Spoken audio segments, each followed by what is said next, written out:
网络影音平台抖音和真济欧美国家当作是危害国家资通安全的程式，限制民众使用。即马这印尼政府也宣布讲，要禁止民众利用抖音的社群平台进行商业交易，避免伤害到印尼的中小企业也有实体店家。也和这个印尼呢，正做亚洲头一个限制抖音进行商务交易国家。 这伫照光设施调整手机的角度，用手机直播在网络销售模式是暂时真济电商业者采用的销售模式。不过，印尼政府日前宣布禁止社交媒体平台做商业直播销售交易的新规定，已经为26开始实施。新的规定嘛引起无同的看法。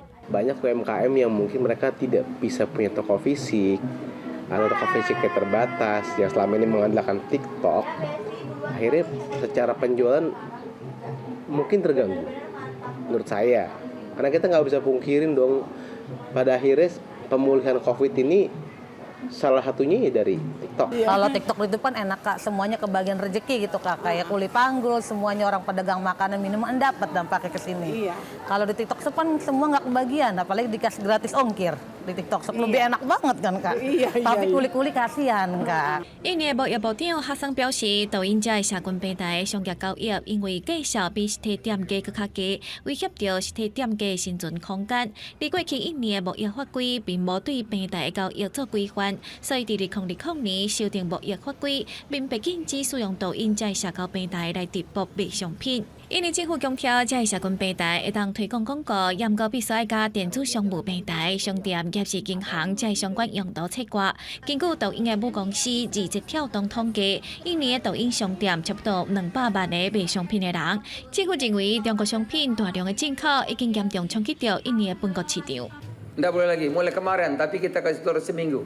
Oh, jadi dikasih. Ya, ini kan sosialisasi namanya. Besok saya surati itu, kita surati. Jadi kami nanti akan menyampaikan pelanggarnya ini. Nanti Menko akan membuat kalau masih melanggar peringatan 1 dan seterusnya. Terakhirnya kalau masih juga ya dicak.